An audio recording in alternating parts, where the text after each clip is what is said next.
to go?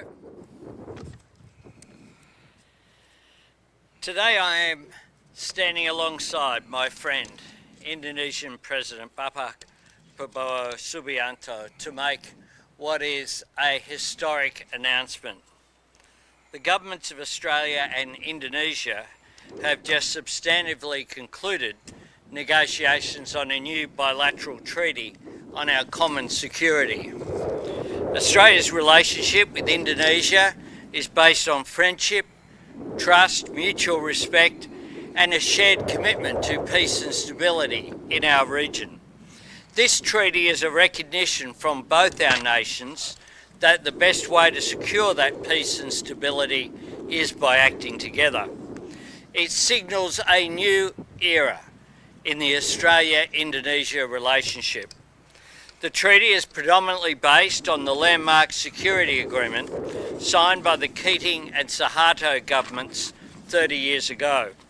It will build on the 2006 Lombok Treaty that, among other things, reaffirmed Indonesia's territorial integrity and sovereignty. It also builds on the Defence Cooperation Agreement that we signed together last year. This treaty will commit Australia and Indonesia to consult at a leader and ministerial level on a regular basis on matters of security, to identify and undertake mutually beneficial security activities, and if either or both countries' security is threatened, to consult and consider what measures may be taken, either individually or jointly, to deal with those threats. This is a watershed moment in the Australia-Indonesia relationship. This treaty represents a major extension of our existing security and defence cooperation. It shows the relationship is as strong as it has ever been. And that's a great thing for our region and for the people of both Australia and Indonesia. I hope to travel to Indonesia in January next year at the President's invitation to formally sign the new treaty after it has gone through our domestic processes. I'll now hand to the President for his remarks. Thank you. Honourable Anthony Albanese, Prime Minister of Australia, Ministers, high-ranking officials, senior officers of the Australian Defence Forces, Australian Navy, Captain of the HMAS Canberra, distinguished members of the media. I would like to once again thank the government of Australia, the Prime Minister of Australia and his government for receiving me. This is my first state visit to Australia, although I've been here many times. And I'm pleased to have been received by the Governor General this morning. We had very good discussions, and we, I think, concluded an important agreement, an important treaty between Australia and Indonesia, committing ourselves to close cooperation in the defense and security field, and essentially reaffirming our determination to enhance our friendship and to, as partners, as close neighbors, our determination to maintain the best of relationship in order to enhance and guarantee the security of both our countries. I think essentially that is the purpose. I mentioned many times that we cannot choose our neighbors, especially countries like us. It is our destiny to be direct neighbors. So let us face our destiny with the best of intentions. I believe in the good neighbor policy. Good neighbors are essential. Good neighbors will help each other in times of difficulties.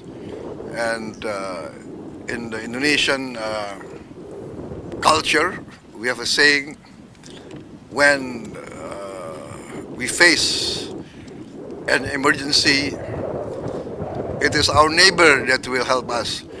Maybe our relatives will remain far away, but our neighbors are the closest, and only good neighbors will help each other. I think that concludes my remarks. I better not speak too much.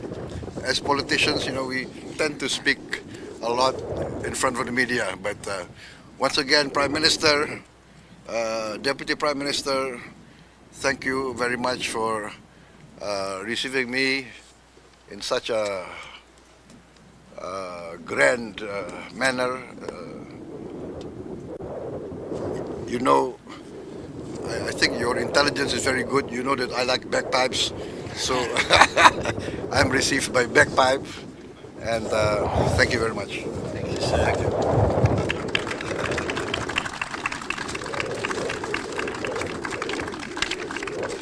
Can I thank the Chief of Navy and the Captain of the HMAS Canberra and all of the naval personnel who've welcomed us here and helped to organise this visit today. Thank you. Thank you.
Just step back, please. Just